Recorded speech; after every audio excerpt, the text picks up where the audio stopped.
Hello all, welcome to the Solocast of Firecode Tech. In these episodes, it's just going to be me, your host, Gus Gagliardi. There's going to be a range of topics, but I'm going to talk about specific technologies, installation standards, codes and how they work, as well as some other interesting topics that don't neatly fit inside of the context of a normal interview. Hello all, welcome to episode 28 of the Solocast of Firecode Tech. Our topic for today is inspection, testing, and maintenance.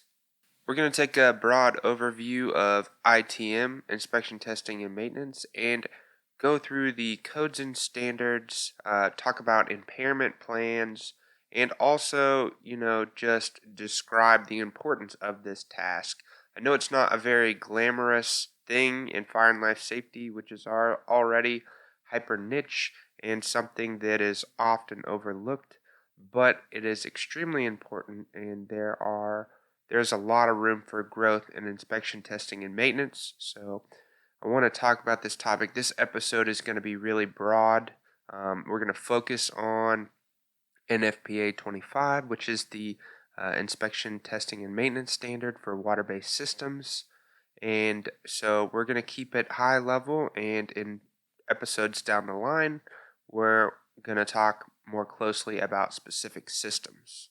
Do me a favor and hit that subscribe button wherever you listen to podcasts. Also, if you could give us a 5-star review on either YouTube or Apple Podcasts, that is a huge help to the algorithm. Thanks for listening, and let's get into the show. Let's start out with some very basic information. I want to come back to the codes and standards around inspection, testing, and maintenance, but for the purpose of definitions and setting the table, I just want to bring up the piece of information that NFPA 25 is the standard for inspection, testing, and maintenance of water-based fire protection systems. That being said, I'm going to go over some key definitions in NFPA 25 in order to preface our discussion. First, what is inspection, testing, and maintenance? I think these terms get confused a lot, so I want to keep the audience appraised of what these are in case you haven't taken the trouble to go specifically look at how these are defined. You may know notionally what these are, but I found it kind of interesting to read these definitions and see the more formal a description of what these terms mean. Inspection, a visual examination of a system or portion thereof to verify that it appears to be in operating condition and is free of physical damage. So inspection is visual. We're going to talk later on in the episode about some of the frequencies or kind of what these procedures look like, but inspection is a visual thing. You may have heard me speak about in other Firecode Tech episodes the standard for remote inspection. That is 915, I believe. This is not remote testing or remote maintenance. This is remote inspection. So that is just to illustrate how it's important to understand the difference between these terms.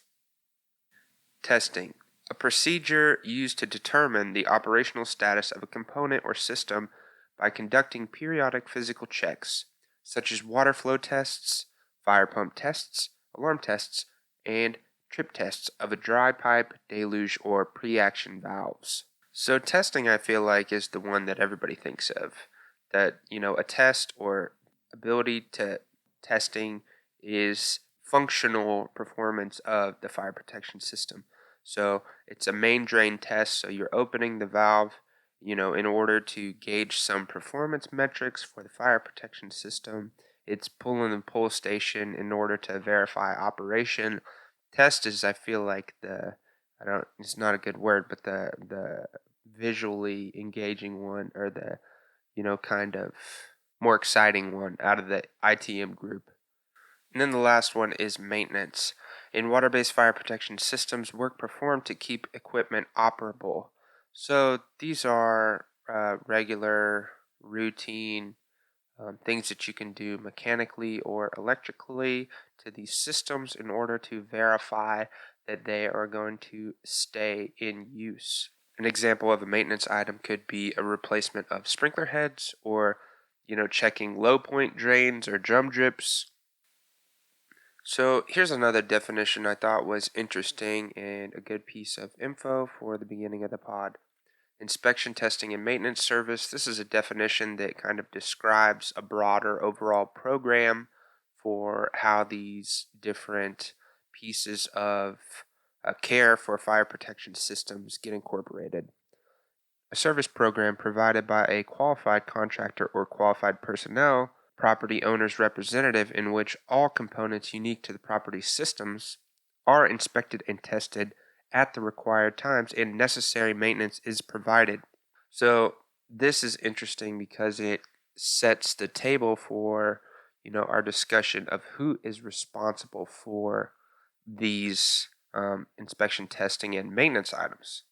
In Chapter 4 of NFPA 25, more specifically Section 4.1.1, we find the answer to this question: who is responsible for the inspection, testing, and maintenance of fire protection systems? It says 4.1.1, the property owner or designated representative shall be responsible for properly maintaining a water-based fire suppression system. Furthermore, we go on to talk about that not only are these designated representatives responsible, but these tasks must be performed by a qualified professional or personnel.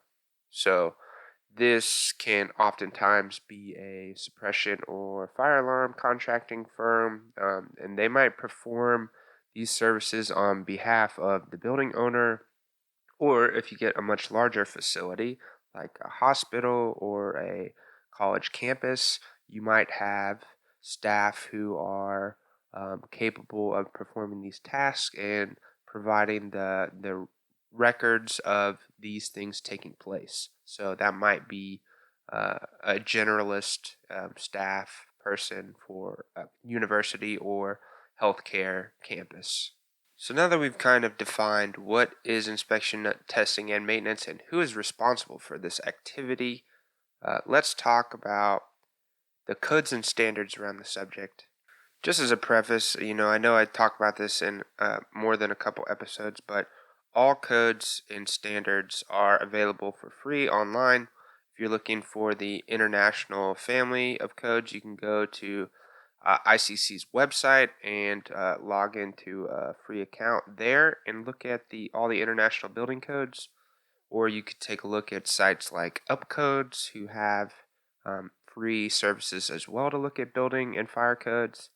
And then if you want to take a look at any NFPA standard you would like, you can sign up for a free account and take a look at those standards online as well. So all these documents are available to you. And so I talk a lot about codes and standards, but I just wanted to reiterate the availability of these documents. So the codes portion of our discussion, centers around Chapter 9 for fire protection systems, and more specifically, Section 901. And in 901.6.1, which is titled Standard, it says fire protection systems shall be inspected, tested, and maintained in accordance with the reference standards listed in Table 901.6.1. And so if you look at the individual chapters, there will be, different criteria for monitoring and installation, but the maintenance portion of the fire protection systems is located in Section 901, which I found a bit interesting. There is different criteria in here for impairments and kind of general fire and life safety features in 901, which is titled General. Makes a lot of sense. So the requirements for ITM stem from 901.6.1 in the building code for your reference. And then furthermore, we can talk about, what systems have explicit criteria in the building code to be, inspected, tested, and maintained. So these are a couple of the systems and their explicit listings in the building code. So for portable fire extinguishers, we have NFPA 10. We'll tell you how to perform ITM tasks. And then carbon dioxide systems is NFPA 12. Halon 1301 fire extinguishing systems will be NFPA 12A. Dry chem and wet chem extinguishing systems, that's NFPA 17 and 17A. Water-based fire protection systems. So I feel like the lion's share of ITM tasks, NFPA 10 is a big one, but the two behemoths are NFPA 25 for water-based systems and NFPA 72 for fire alarm systems. And then I'd never heard of this standard before, but for smoke and heat vents, we have NFPA 204. Water mist systems is NFPA 750. And from our discussion last week over clean agent systems, we have NFPA 2001 for ITM tasks for clean agent extinguishing systems. Additionally, Section 901 discusses kind of the womb to tomb implications for inspection, testing, and maintenance for fire protection systems.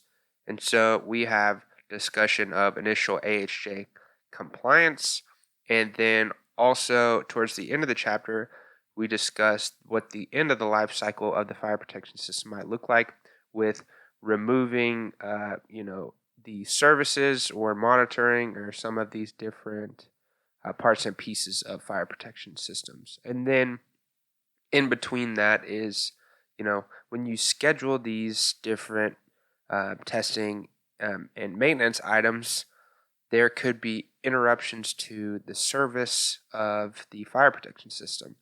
This is important because you are potentially disabling the ability of the fire protection system to do what it's designed to do, which provides a scenario in which we are removing a critical infrastructure piece of the building for the fire and life safety. So we have to have specific plans and procedures in place for when these things happen, so that if there were a fire and we did not have the sprinkler system, say for instance, in service, the building would be hindered in its designed capability to promote life safety. So we have to be very intentional about these disruptions. These conditions are called an impairment, and so I want to go over the definition of what an impairment is so that we can discuss it further.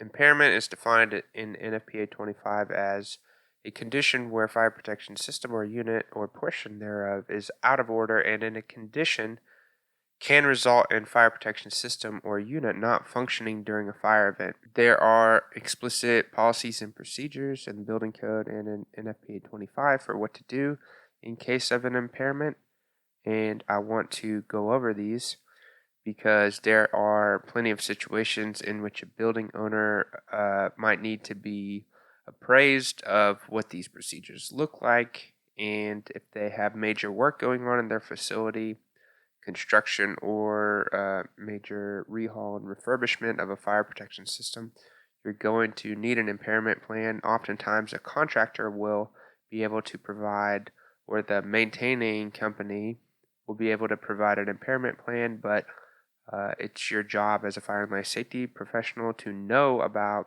the existence of impairment plans and some of the details that are important for these plans. So what the codes have to say about impairment plans are in section 901.7.4, pre-planned impairment programs. So there's two types of impairments. There's emergency and planned impairments. So this one is, in reference to the impairment that you're planning for. Say you have some scheduled testing or maintenance. These are the details that you need to provide in your impairment program/plan. Pre-planned impairment shall be authorized by the impairment coordinator. So that is an individual who is in charge of the impairment and kind of has the authority to guide these programs through. And then the section goes on to say, before authorization is given, a designated individual shall be responsible for verifying that all the following procedures have been implemented. Number 1 says, the extent and expected duration of the impairment have been determined. Number 2 is areas or buildings involved have been inspected and the increased risk determined. So I think that's an important note. If you don't know how long these impairments are going to take and you just start disabling fire protection systems with disregard for the impact to the facility or the overall life safety, you could very easily have a situation in which you need a fire watch or there's an extended outage in a fire protection system, which is not a good deal. Number 3 says recommendations have been submitted to management or the building owner/manager. The fire department has been notified. That's a really good one. Anytime you ever do commissioning or testing as a professional who may be help running the show, everybody needs a reminder to let the fire department know. You don't want the fire department to be showing up, very likely fighting your operation and providing a lot of distress for everybody involved.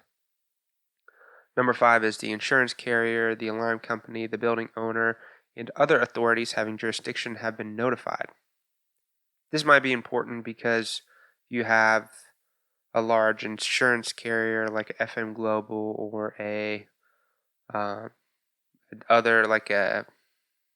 XL Gaps. They might have specific details for their impairment plan that they require for you to do any of this work. So I believe FM has their own data sheet on impairment plans, or ITM for sure. Number 6 is the supervisors in the areas that have been affected have been notified. 7 is a tag impairment system has been implemented.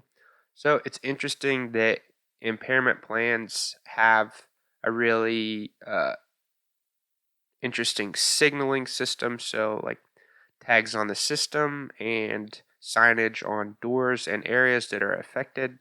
So not only are you notifying the people who are knowledgeable, but you also notifying people that could be walking into the space and not understanding what the hazard could be. And then number 8 is necessary tools and materials have been assembled on the impairment site. So we've talked a lot about NFPA 25, but to further our discussion, I know we got sidetracked on impairments, but to further our discussion on codes and standards for inspection, testing, and maintenance, NFPA 25 is the main document for inspection, testing, and maintenance for water-based systems, and it has a lot of great information. It will tell you the frequencies and a further description of the tests involved for water-based systems. It is broken down in the first 2 chapters. The first 3 chapters are the same as all NFPA documents: administration, reference, publication, and definitions. Then you get into chapter 4, which is general requirements, and then the standard is broken down into system categories. I'll just go through the systems just so that you will have some idea of all the systems that are covered in NFPA 25. Sprinklers, standpipes, and hose systems. Private fire service mains, so that's underground fire protection piping. Chapter 8, fire pumps. Chapter 9, water storage tanks. Chapter 10, water spray fixed systems. Chapter 11, foam systems. 12, water mist systems. 13, common components and valves. So there are system-specific pieces, and then there are, chapter 13 is kind of the grab bag of valves and components, fittings, etc. And then chapter 14 is internal piping and condition obstruction investigation. There are special inspections for internally inspecting fire protection piping. I think that it depends on the system, but commonly I've seen the interval at about 5-year obstruction inspections for the valving. Chapter 15 is impairments, so there's a lot of great information about impairments and impairment plans in Chapter 15. I know we talked about some of the building code stipulations for impairments, but there is a wealth of knowledge about impairments in Chapter 15.